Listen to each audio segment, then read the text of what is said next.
Good morning, good morning. I got a video for you today that's going to be a little different than I normally do it. Let's just get in this car and get started. It's going to be a good one. Let's get this party started, shall we? Who is David Dribble? Now, I'm sure you've probably seen this guy's name floating around if you're on Facebook and if you're in the reptile groups. There's a group called, I don't know if it's still there, I'm sure it probably is, but there's a group called ball python keepers, non-judgmental ball python keepers or something like that. This guy is the owner of that group. He's the one that created that group.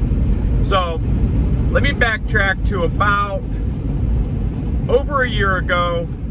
I'm not sure which show it was, but this guy comes to our reptile show, and it was actually the day I met him. I've never heard of him. I actually joined that group I just mentioned the day before. I'm on all kinds of reptile pages, and I saw it, and I just joined the group. And then the very next day is our reptile show. So this guy comes in, and he introduces himself, and I'm like, your name sounds real familiar, and I don't know where from. And he tells me that that's his group, and I was like, that's probably how I saw your name, whatever. So he's explaining to me. Now, before this point, I've never heard his name other than maybe seeing it in the group the day before. Never heard nothing about this guy. So he comes in. Like I said, he introduced himself, and he's telling me that, he's fairly new to keeping ball pythons. He had started into the hobby not even a year before I'm talking to him. And he only has, I think, 2 or 3 ball pythons. So, throughout the show, or the time he was at the show anyway, he's asking me a ton of questions on keeping snakes and husbandry, and he was really interested in Burmese pythons. He wanted to buy a Burm, and he was asking about their temperament and stuff like that, because I have Penelope, who's our 11-foot albino Burmese python. So I'm telling him what I know, trying to help him out, whatever. And he also tells me that he breeds African soft fur rats, or African soft fur rodents. So he breeds them and he sells them, and he's trying to start his own business and whatnot. And that's cool. He's a feeder breeder, I'm a feeder breeder. We're just talking normal, whatever. But he's interested in vending our show. Now I tell him that there's an exclusive on rodents at our show, just like I'd say most shows. Depending on the size of the show, there's only going to be 1, maybe 2 rodent breeders, just like with the insects.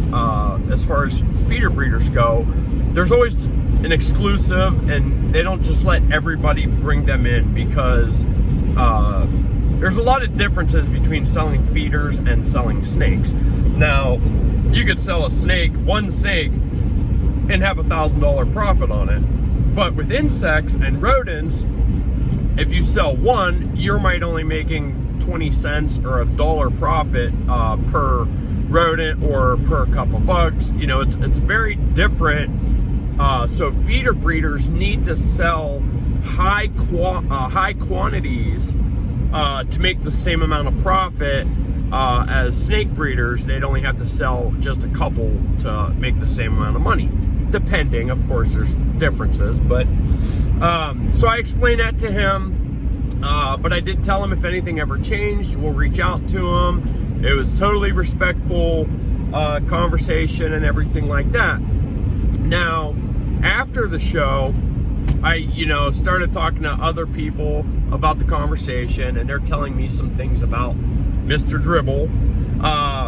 Apparently the guy is a very loose cannon. Now, since then, I'd see posts in this group, that non-judgmental group, and even though it says non-judgmental, David runs this group like it's his own communist country. He has full rule over everything, and if you disagree with him, not only are you going to get banned from his group, but he's also going to berate you in messages.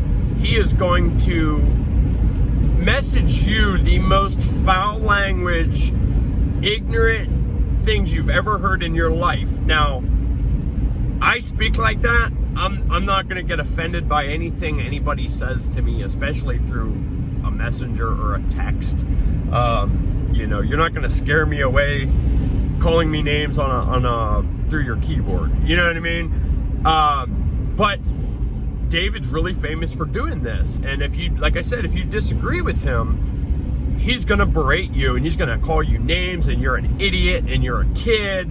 And he totally flips out like a loose cannon. So over the next couple months after meeting him, every time I see, you know, drama in his Facebook group, I'd take some screenshots, and he became kind of a local clown that we'd all make fun of because he got this non-judgmental group, but he is the most judgmental piece of crap there is. So it's, you know, it's just funny, whatever. But actually, there was another group started not long after I joined his judgmental group or non-judgmental group. There was a group started called Ball Python Keepers against David Dribble, because it was like everybody that David kicked out of his group, and it was just a lot of funny stories of how this dude is just a loose cannon and how he always freaks out and flips out on people that he disagrees with, which is hilarious because, like I said, when I met him, he had only been in the hobby for less than a year, and he's arguing with veterinarians, vet techs, people that have been in the hobby for 20 plus years, and he's like, you're wrong, I'm right, you're banned from the group. And then he'd go and message this person, I'm talking books of messages, you piece of crap, you're an idiot child, 5-year-old, blah blah blah blah blah, and then he hurries up and blocks the person so you can't message him back. Which, I mean, the kid, I say kid, the guy's like probably 60 years old. He literally, he messages people like he's 14 years old in middle school, and I'd say like one of the biggest losers in school that gets picked on. So instead of fighting in school, he goes back and he just keyboard warrior, you know what I mean? It's insane.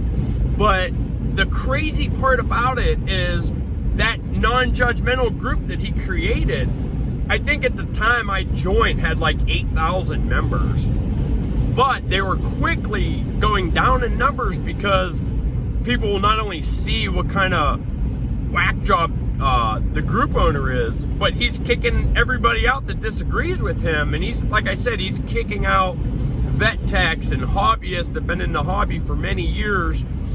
So his numbers are going down, and that other group that makes fun of his original group, those numbers were going up. But like 2-3 days after I joined the second group, the one making fun of Mr. Dribble, he went in there, and he has like a little clique of people that probably look at him like a god, right? They probably think he's all-knowing and all-powerful because, like I said, he's this big boss of his Facebook group. So he has all these people going and joining the other group, and if you're a member of that group, he will hurry up and block you from his group. You know what I mean? So if you join that other group, you're automatically kicked out of his group, which is what happened to me. Whatever, no big deal. So one quick thing before I get into the whole reason of why I made this video. I have a good friend, she's a customer of mine. She was one of the people who got kicked out of his main group for before that other group even existed. So David posted a thing. It was like a banner contest, share pictures, and he got these very specific rules. You have to have your phone this way instead of this way, take the picture, edit it. You have to follow the rules to a T or they're not going to work, whatever. So this friend of mine, she was like the first person to submit a picture. And as soon as she submits the picture, probably minutes after he made the post, he goes in and edits his post and changes the rules.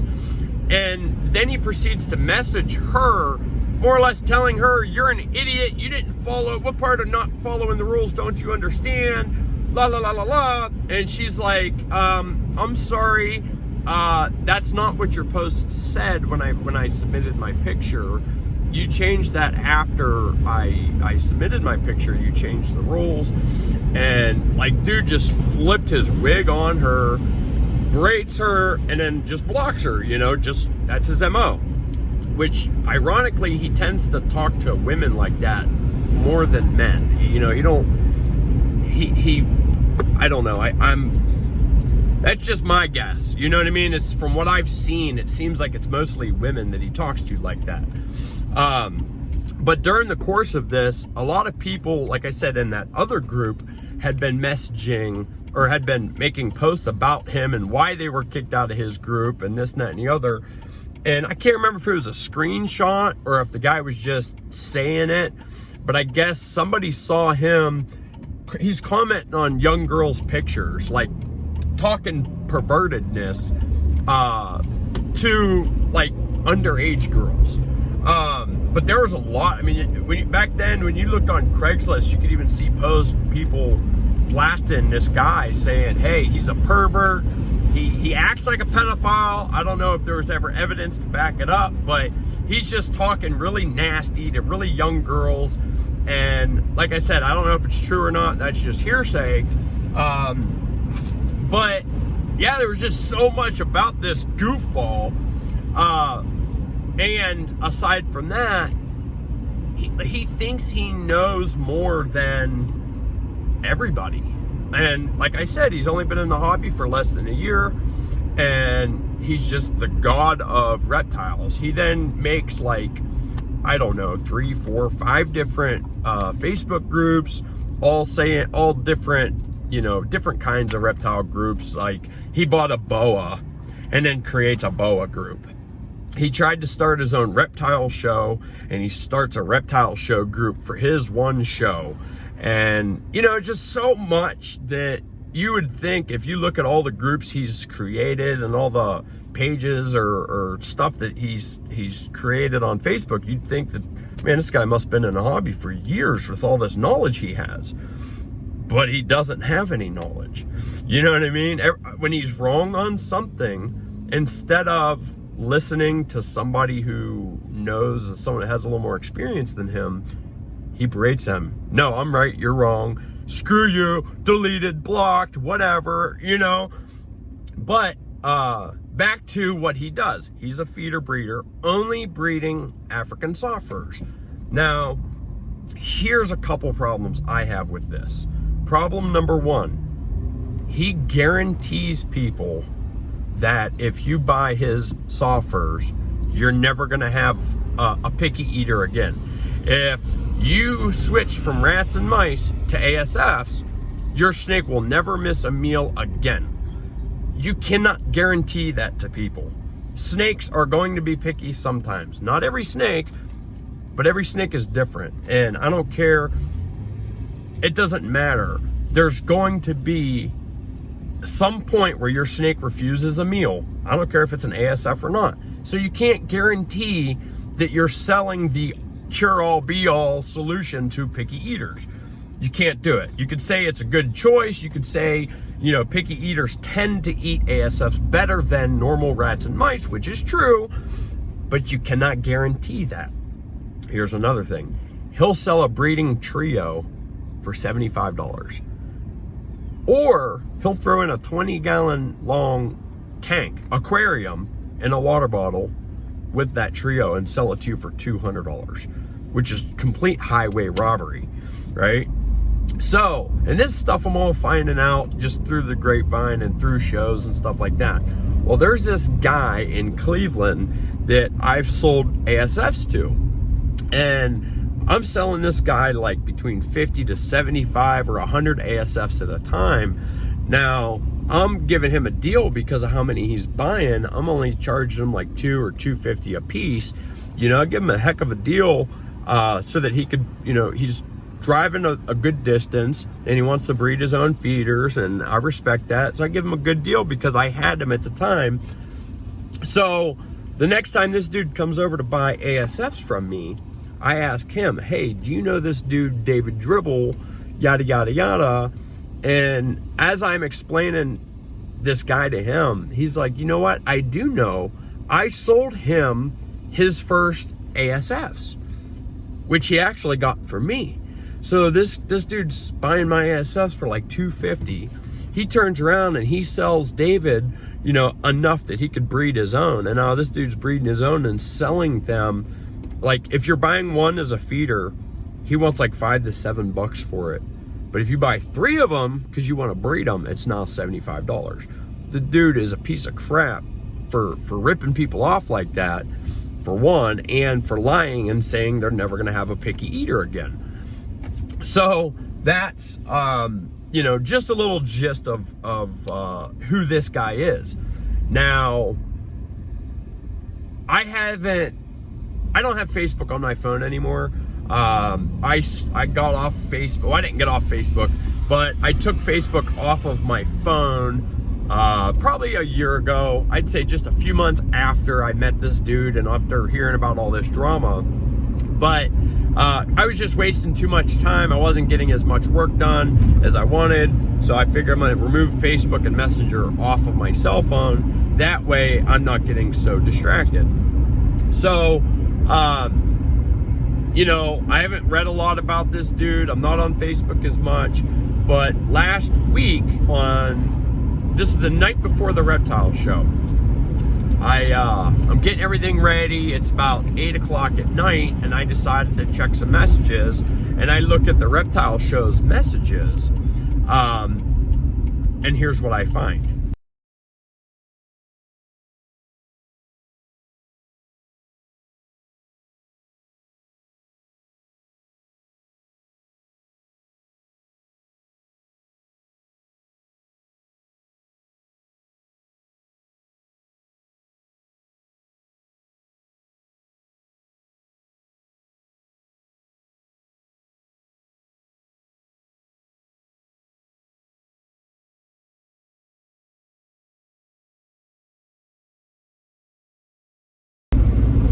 So, let me break that down for you.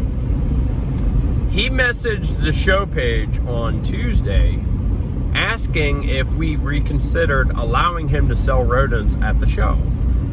But because we did not respond fast enough, he then calls us childish and flips out on us. I don't know if you're able to read that or not, but he did not end up coming to the show Sunday, just like I figured he wouldn't. He is a complete keyboard warrior. He is pathetic. And if you already heard his name, you probably already know this.